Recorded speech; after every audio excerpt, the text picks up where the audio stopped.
Welcome to the principle of accounting one level one में आज बहुत ही important topic final account adjustments का है। जैसे कि आपको पता है कि बिजनेस एक ऑन गोइंग एंटिटी है और उसमें डेली बेसिस के ऊपर और कंसिस्टेंट बेसिस के ऊपर थाउजेंड ऑफ एक्टिविटीज़ और ट्रांजैक्शंस परफॉर्म हो रही होती हैं। तो at the end of the accounting period जब हम डिफरेंट स्टेटमेंट्स बनाते हैं तो उस वक्त भी कुछ ट्रांजैक्शंस जो परफॉर्म हो रही होती हैं। अब कुछ ट्रांजैक्शंस की हमने प्रॉपर रिकॉर्डिंग की होती है स्टेप वाइज, यानी हमने उसको जर्नल में रिकॉर्ड किया होता है, फिर लेजर में क्लासिफाई किया होता है, फिर ट्रायल बैलेंस में, और इसी तरीके से हमने तमाम रिकॉर्डिंग हमारे पास अवेलेबल होता है। लेकिन कुछ ट्रांजैक्शंस ऐसी होती हैं जो कि अभी लेटेस्ट बिजनेस के अंदर अकर्ड हुई होती है और हमने उसकी प्रॉपर रिकॉर्डिंग नहीं की होती। तो ऐसी ट्रांजैक्शंस जिसकी अभी हमने रिकॉर्डिंग नहीं की होती है, हम उन ट्रांजैक्शंस को एडजस्टमेंट्स कहते हैं। यानी at the end of accounting period हम उन एडजस्टमेंट्स को रिकॉर्ड करते हैं और उनको ऐड करने के बाद फिर हम कैलकुलेट करते हैं कि हमारे ग्रॉस प्रॉफिट या ग्रॉस लॉस कितना है, नेट प्रॉफिट या नेट लॉस कितना है, और हमारे कितने टोटल एसेट्स हैं और कितने टोटल लाइबिलिटीज़ हैं। सो हम फर्स्ट लेवल के ऊपर कुछ बेसिक एडजस्टमेंट्स हैं जो कि तमाम स्टूडेंट को इसका पता होना चाहिए। इसमें यहाँ पे मैंने लेवल वन के अंदर 11 एडजस्टमेंट्स को ऐड की हैं जो कि बहुत ही कंपलसरी और इम्पोर्टेंट है, और इसके बारे में आपको फंडामेंटल लेवल के ऊपर पता होना चाहिए। अगर यहाँ पे आप देखें फर्स्ट के ऊपर तो आउटस्टैंडिंग एक्सपेंस। अच्छा, ये एक टेबल है, ओवरऑल समरी है, जिसमें आपको यहाँ पे देख सकते हैं कि final account adjustment, trading and profit and loss account, balance sheet, और यहाँ पे एडजस्टमेंट का सीक्वेंस वाइज जो है वो नेम है। यहाँ पे डिफरेंट एडजस्टमेंट्स के नेम है। तो आप यहाँ पे देख सकते हैं, यहाँ पे 2 दफ़ा यानी 2 टाइम्स हमने किसी भी एंट्री को ऐड या लेस करना होता है। यानी जब हम एडजस्टमेंट की बात करते हैं तो मोस्ट ऑफ द टाइम जो है इसके 2 इफ़ेक्ट्स होते हैं। ठीक है, 2 जगह पे हम इसकी रिकॉर्डिंग करते हैं क्योंकि हमारे पास ये एडजस्टमेंट ऑलरेडी ट्रायल बैलेंस के अंदर इंक्लूड नहीं होती। इन दिस वे हम इसको जो है उसकी 2 इफ़ेक्ट्स जो है trading and profit and loss या बैलेंस शीट में करते हैं। अब यहाँ पे अगर आप देखें आउटस्टैंडिंग एक्सपेंसेस, इसको एक दफ़ा हमने जो है आप देख सकते हैं आउटस्टैंडिंग एक्सपेंस एक दफ़ा हमने डेबिट साइड पे ऐड किया है, और सेकंड टाइम जो इसका इफ़ेक्ट है ये लायबिलिटी प्लस कैपिटल में हम इसको शो करवाते हैं।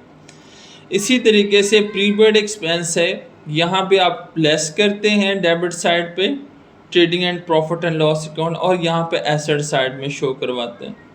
आउटस्टैंडिंग इनकम एक दफ़ा हमने क्रेडिट साइड पे ऐड किया और दूसरी दफ़ा हमने इसको एसेट साइड पे भी शो करवाना है।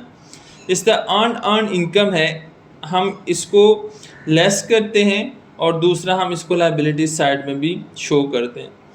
अब आपके माइंड में एक क्वेश्चन आ रहा होगा कि हम इसको ऐड लेस क्यों करते हैं और उसी साइड पे क्यों करते हैं। तो बेसिकली इसको ये ओवरऑल एक समरी है, और इसी कॉन्सेप्ट को समझने के लिए अब हम डिटेल के साथ 1 बाय 1 एडजस्टमेंट को कॉन्सेप्चुअली तौर पे लर्न करते हैं, ठीक है, और डिस्कस करते हैं। So first one is outstanding expenses. जैसे कि बाय नेम यहाँ पे मेंशन्ड है, इसको हम एक्रूड एक्सपेंसेस या एक्सपेंस पेएबल भी कहते हैं। The expenses that have been incurred are due during the accounting period but are not yet paid. अगर आप इनकी तमाम डेफिनेशंस को वन बाय वन रीड करेंगे तो आपको प्रॉपर अंडरस्टैंडिंग होगी कि आउटस्टैंडिंग एक्सपेंसेस होते क्या हैं। अगर आप बिजनेस कर रहे हैं, आपकी कोई ऑर्गेनाइजेशन है, या आप किसी जगह पे बिजनेस कर रहे हैं, मतलब कि कोई वर्क कर रहे हैं और आपने काम किया है, आपकी कोई टास्क जो था वो आपने परफॉर्म करना था, आपने वो टास्क परफॉर्म कर दिया है और अभी तक जो पैसे हैं, जो रिवार्ड है, ठीक है, वो अभी तक पेंडिंग है, तो हम उससे कहते हैं आउटस्टैंडिंग एक्सपेंसेस। यानी आपने काम कर लिया है, ठीक है, एक्सपेंसेस कुछ इनकर्ड हुए हैं लेकिन अभी तक पेड नहीं है, ठीक है, एक्सपेंसेस हो चुके हैं, फ़ायदा हासिल कर लिया है लेकिन अभी तक पे नहीं है।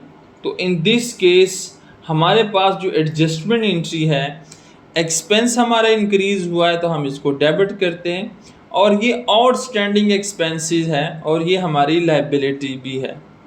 सो इसकी ट्रीटमेंट क्या होगी?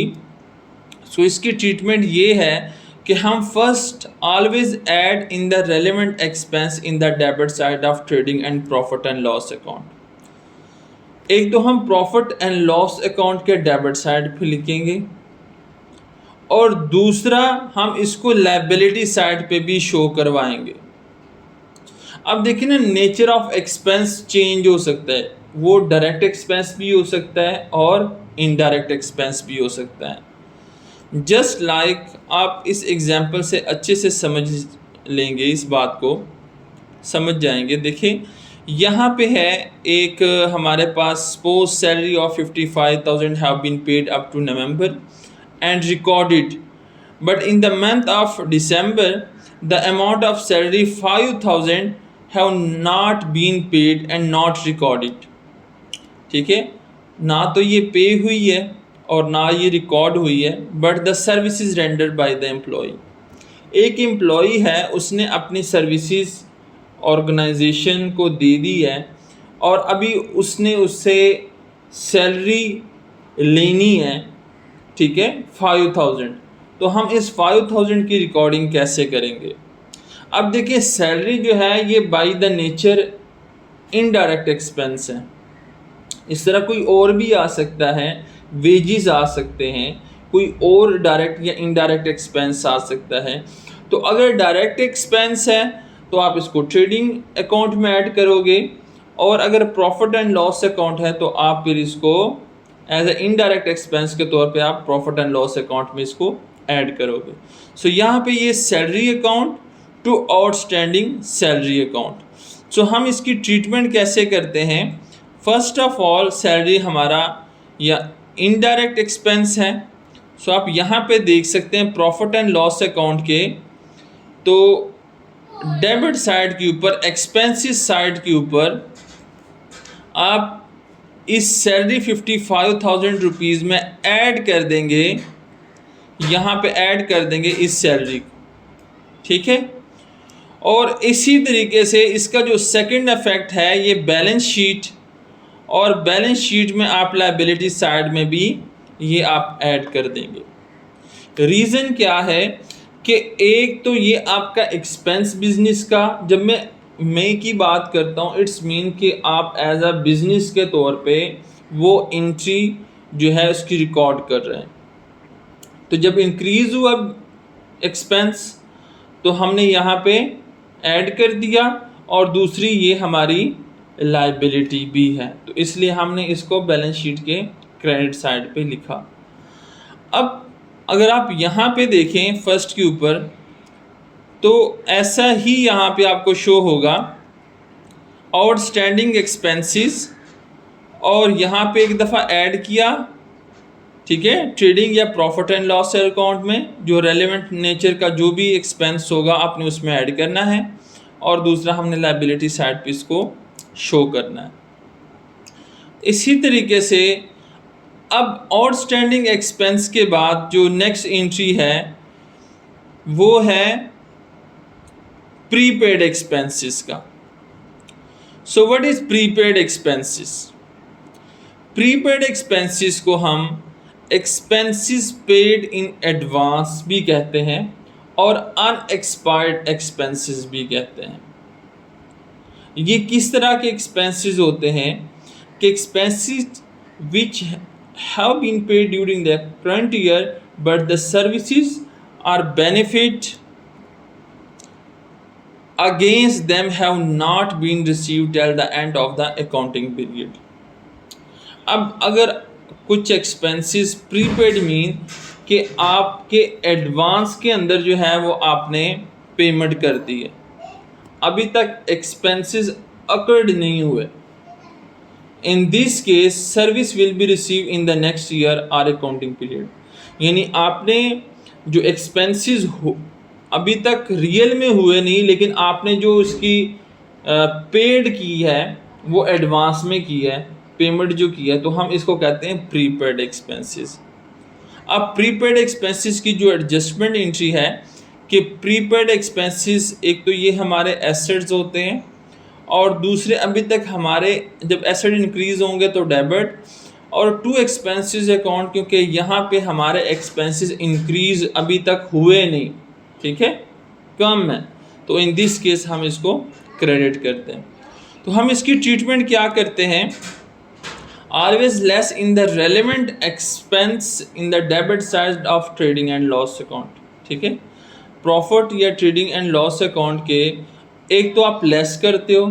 रेलेवेंट एक्सपेंस मीन कि बाय द नेचर कोई भी एक्सपेंस हो सकता है, ठीक है, वो वेजेस हो सकते हैं, वो सैलरीज हो सकता है, वो कोई और मतलब कि एडमिन या मार्केटिंग एक्सपेंसेस हो सकते हैं। तो आपने इसकी नेचर को डिसाइड करना है कि आया ये प्रॉफिट एंड लॉस में इसको ऐड करते हैं या हम इसको ट्रेडिंग अकाउंट में ऐड करते हैं, और show in the asset side of balance sheet, और दूसरा आपने इसको एसेट के तौर पे भी शो करवाना है।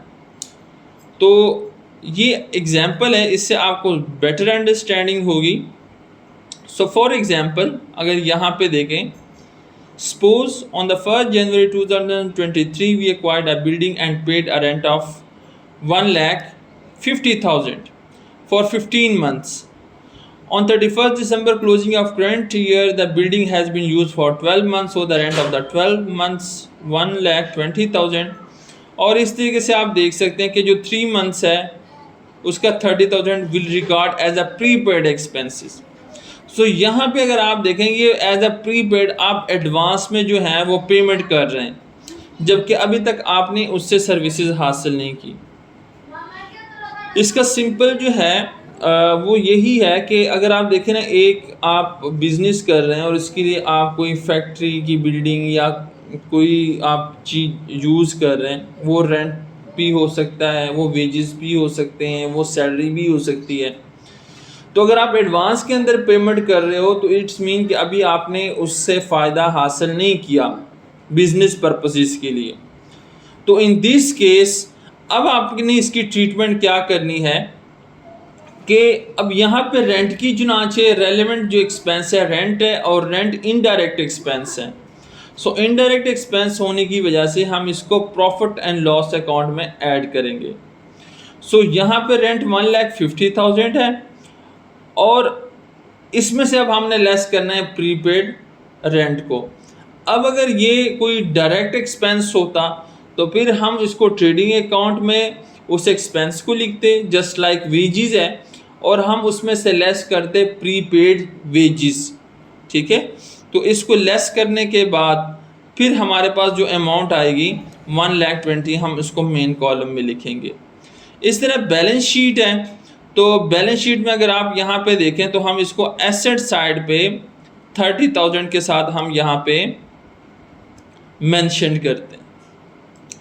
तो इस तरीके से हमने अभी बात की एक्सपेंस की। तो एक्सपेंस की 2 टाइप्स हैं, one is outstanding expense and second is prepaid expense. अब हम मूव करते हैं इनकम की तरफ। इस तरह इनकम की भी 2 टाइप्स पहले हम देखते हैं। एक है outstanding income by the name, इसको हम एक्रूड इनकम या एक्सपेंस रिसीवेबल भी कह देते हैं। So the income which has been earned and become has due but not receive till the end of the accounting period. ऐसी इनकम जो कि आपने अर्न तो की है लेकिन अभी तक रिसीव नहीं की at the end of the accounting period, तो ऐसी इनकम को हम आउटस्टैंडिंग इनकम कहते हैं। हमारे पास इसकी जो एडजस्टमेंट एंट्री हम इसकी करते हैं outstanding income account to income account. So what is the treatment? Always add in the relevant income in the credit side of trading and profit and loss account and show in the asset side of the balance sheet. So हम इसकी दो treatment करते हैं। एक तो हम इसको add करते हैं, चुनाचे इनकम है, जब इनकम बिजनेस के अंदर आ रही है, ठीक है, कम इन, इट्स मीन हम इसको ऐड करेंगे, और जब गोज आउट जा रही हो तो हम इसको लेस करेंगे।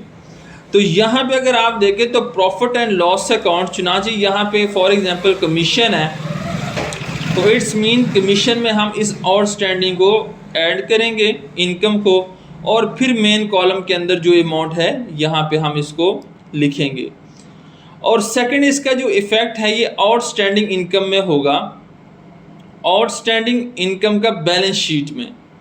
बैलेंस शीट में हम इसको एसेट साइड पे भी डिक्लेयर करेंगे, इसका इफ़ेक्ट होगा, क्योंकि ये इनकम वो है जो अभी पेंडिंग है, अभी हमने रिसीव नहीं की, लेकिन हम इसको एज अ एसेट के तौर पे भी बैलेंस शीट में शो करवाते हैं।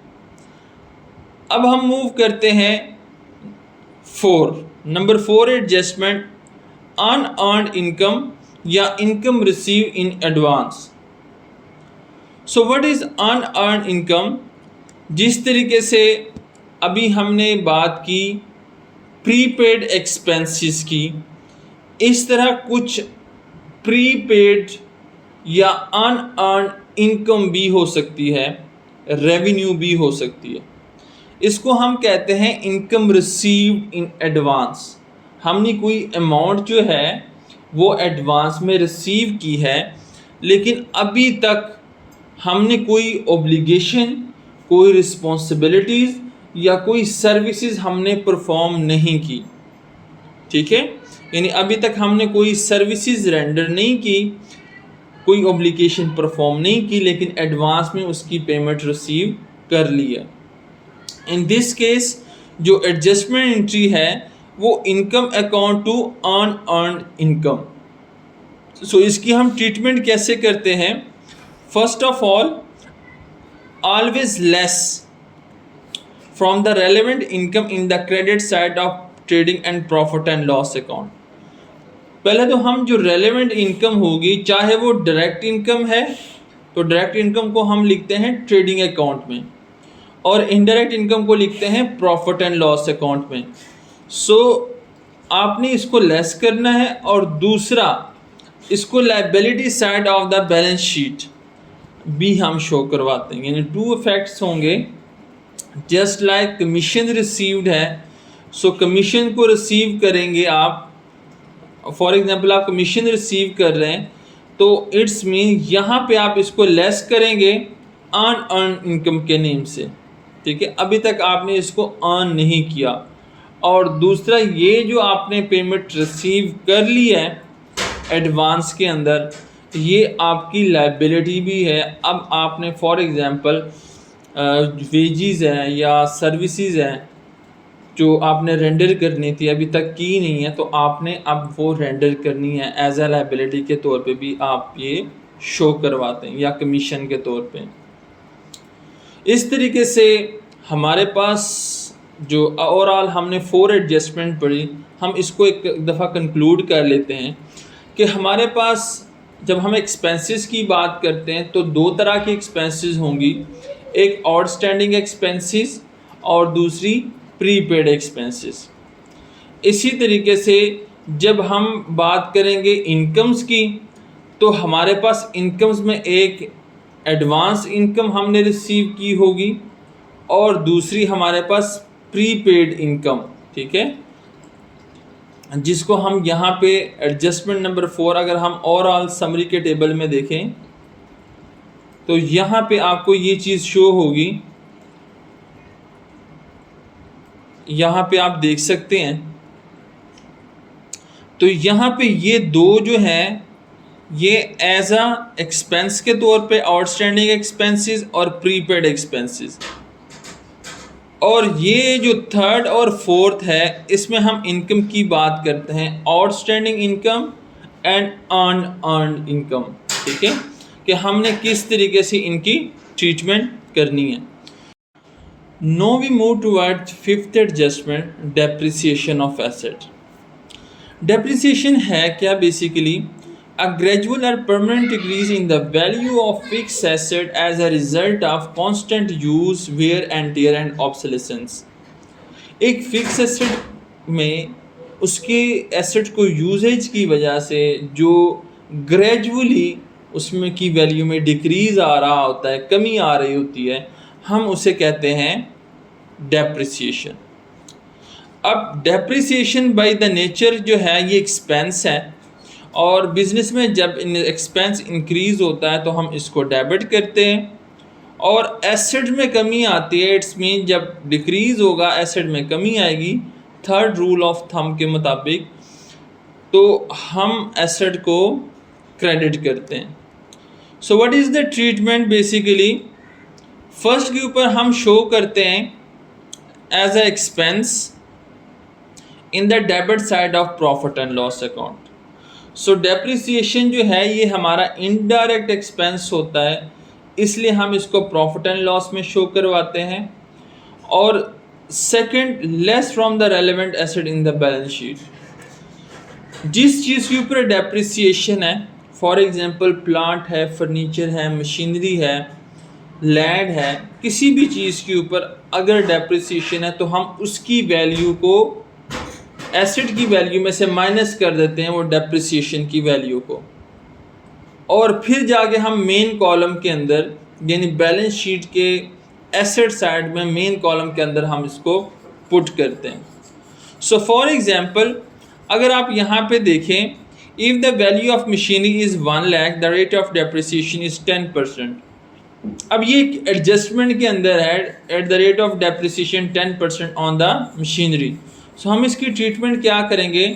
1 लाख का अगर हम 10% लें तो 10,000 आता है, तो पहले तो आपने इसको प्रॉफिट एंड लॉस के डेबिट साइड पे इसको ऐड कर दिया।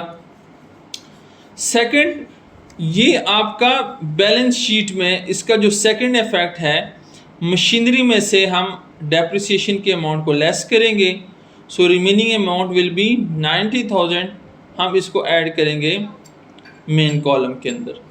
सो इस तरीके से हम डेप्रिसिएशन की ट्रीटमेंट करते हैं। No the sixth adjustment, interest on overdraft. Interest है ऑन ओवरड्राफ्ट। ओवरड्राफ्ट क्या है? When the business withdraw an excess amount for the limit of the account for the short period at specific rate of interest for a short period is called interest on overdraft. It is interest on loan and expense of the business. अगर business को कोई amount required है और वो loan ले रहा है as a loan के तौर पे, तो इन दिस केस उस लोन के ऊपर जो इंटरेस्ट बिजनेस पे कर रहा है या आप पे कर रहे हैं, आप mean business association of person, तो इट्स मीन ये आपका इंटरेस्ट ऑन ओवरड्राफ्ट है। अब इंटरेस्ट ऑन ओवरड्राफ्ट की जो एडजस्टमेंट एंट्री है, interest on overdraft expense to overdraft account. Treatment हम इसकी क्या करते हैं? Shown as a expenses in the debit side of profit and loss account. चुनांचे हमने जो अमाउंट एज अ लोन के तौर पे लिया होता है, हमने उसके ऊपर इंटरेस्ट पे करना है, रिसीव नहीं करना। मीन टू से कि हमने पे करना है, हम मीन बिजनेस ने पे करना है। तो जब बिजनेस पे करेगा तो वो उसको एज अ एक्सपेंस के तौर पे डिक्लेयर करेगा कि ये हमारा एक्सपेंस है, क्योंकि उससे उसने कुछ फ़ायदा या बेनिफिट लिया होगा उस लोन से, और ड्राफ्ट लोन से। और दूसरा, हम इसको ऐड करते हैं as a overdraft in the balance sheet. Just like हम इसकी ट्रीटमेंट देखते हैं।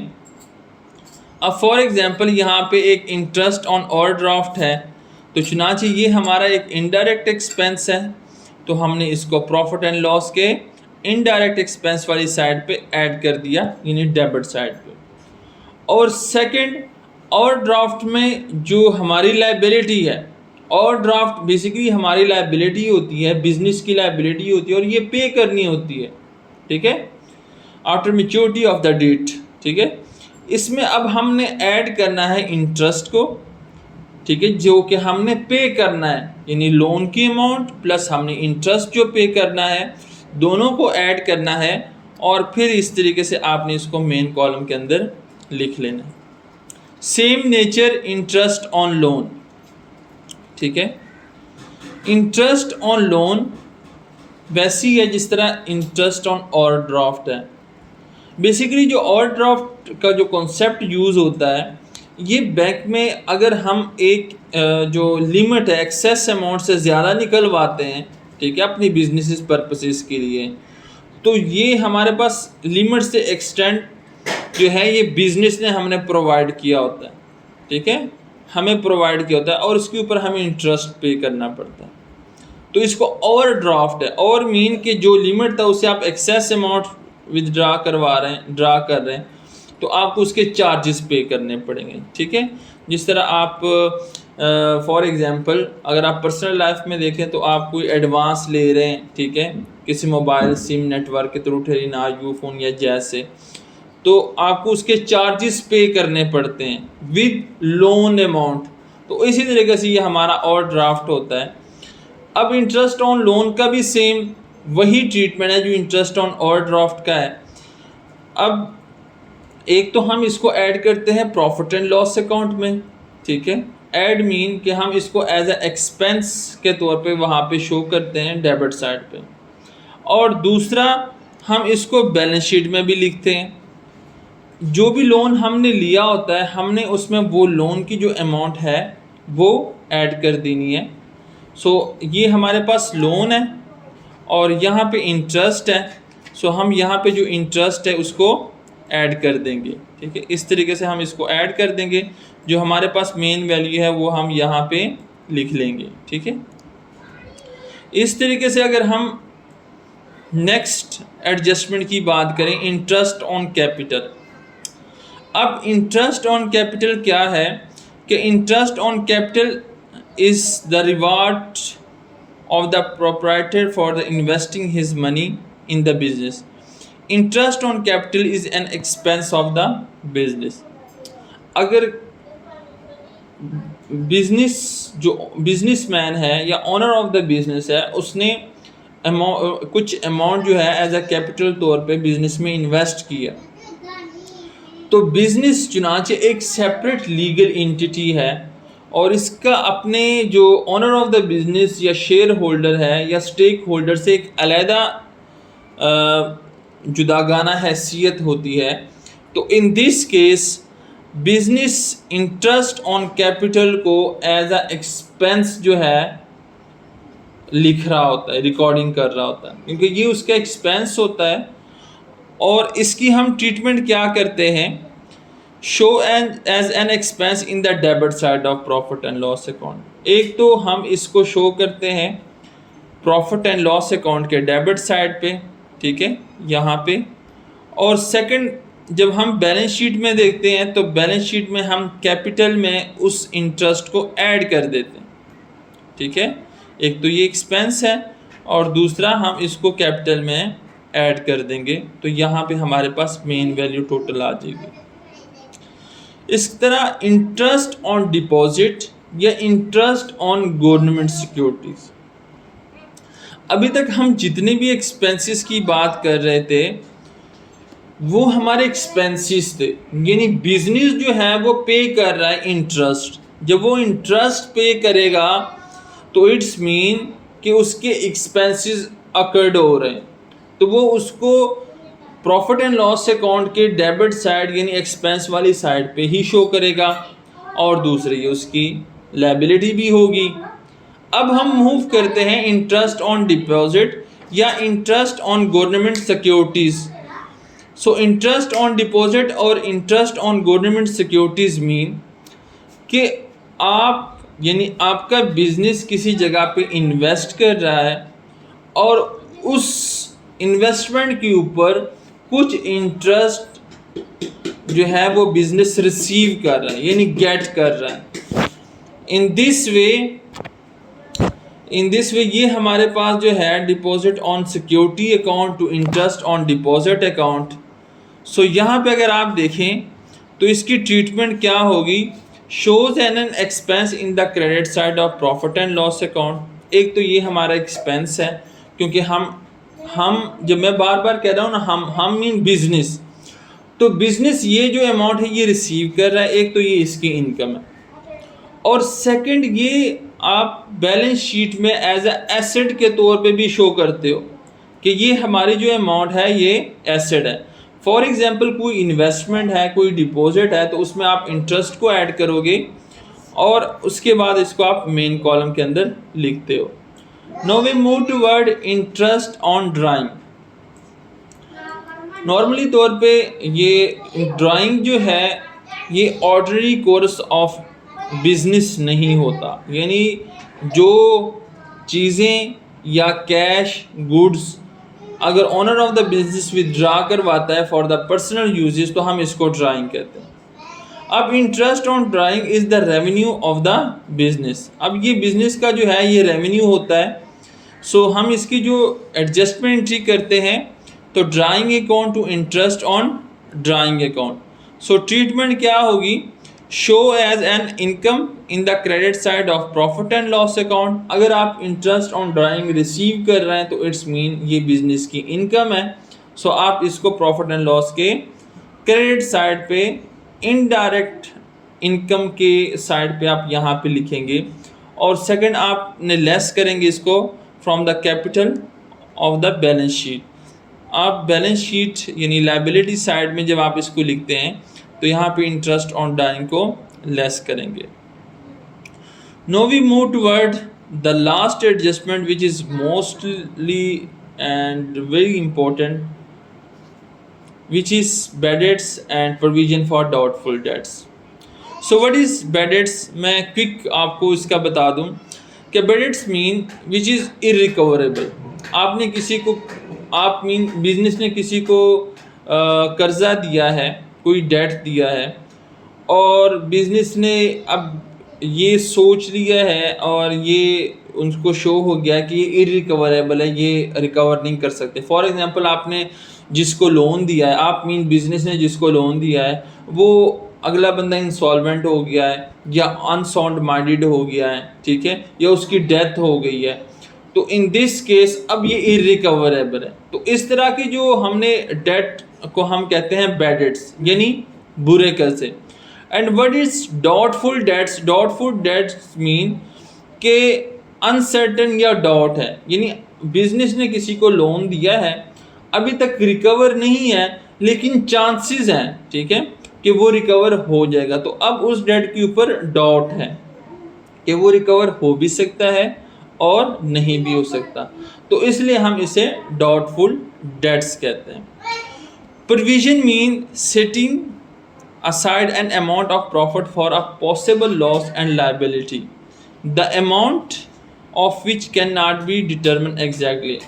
हम जब किसी को लोन देते हैं एज अ बिज़नेस के तौर पे तो हम एक सेविंग मार्जिन के तौर पे, एज अ प्रोटेक्शन के तौर पे, एज अ रेमेडी के तौर पे हम एक ख़ास जो परसेंटेज है वो अपने पास रख लेते हैं कि फॉर एग्जांपल अगर नेक्स्ट जो बंदा है जिसको हम लोन दे रहे हैं या बिज़नेस है वो अगर डिफ़ॉल्टर हो जाता है तो हम इन दिस केस ये जो प्रोविज़न के तौर पे जो अमाउंट है ये हम अपने बिज़नेस में डाल सकें।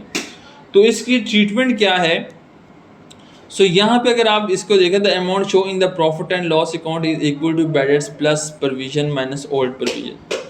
अब हमारे पास जो इसकी ट्रीटमेंट होती है ना, द अमाउंट जब हम प्रॉफिट एंड लॉस में शो करते हैं, सो आप इसको रीड कर लें एक दफ़ा अच्छे से कि बैड डेट्स में आप ऐड करते हैं न्यू प्रोविजन को और लेस करते हैं ओल्ड प्रोविजन को। ये इसका एक फार्मूला है जिसको हम बानो भी कह देते हैं, BNO, यानी फर्स्ट एब्रीविएशन हमने लिया bad debts, new provision and old provision. So this is very important note, if beddeds plus new provision is greater than old provision, then the excess amount will be shown on the debit side of profit and loss account. If beddeds plus new provision is lesser than old provision amount, then the difference deficit amount will be shown on the credit side of profit and loss account. For example, जैसे कि आपको यहाँ पे show हो रहा है, यहाँ पे अगर आप देखें तो प्रॉफिट एंड लॉस अकाउंट में यहाँ पे अगर आप यहाँ पे देख सकते हैं कि जो बेडेड्स हैं वो 1400 है और यहाँ पे न्यू प्रोविज़न जो है ये 600 है। तो हम इसको टोटल किया, ये 2000 आ गया।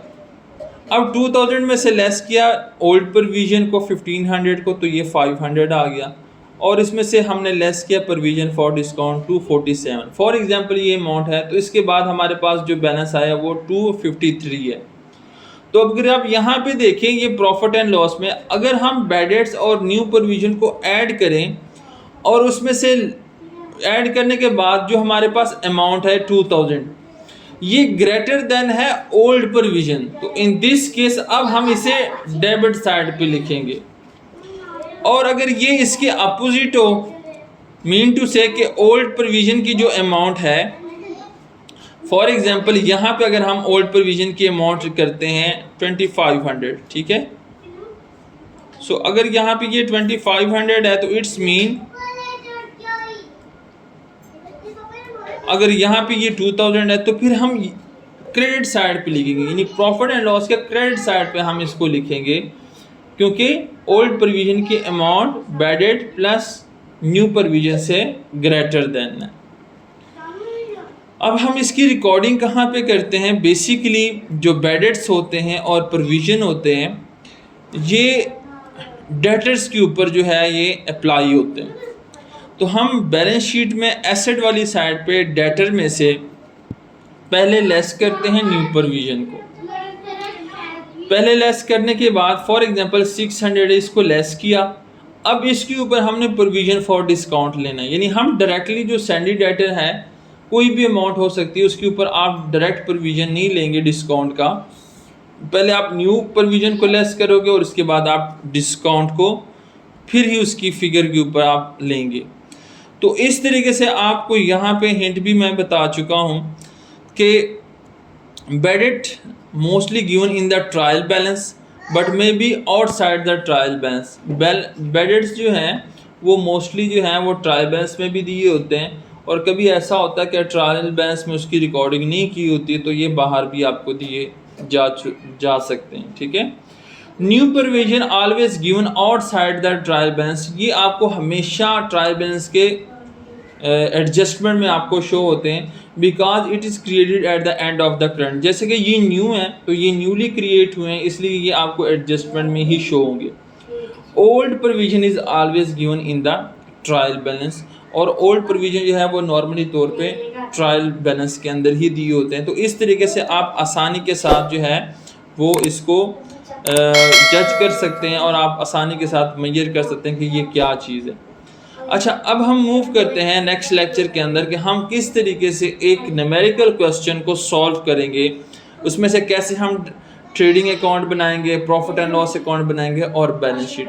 तो हम नेक्स्ट लेक्चर में प्रैक्टिकली तौर पे जो है उसको इम्प्लीमेंट करेंगे, क्वेश्चन को लेंगे और इसको किस तरीके से सॉल्व करते हैं हम इसको इंशाल्लाह कैलकुलेट करेंगे।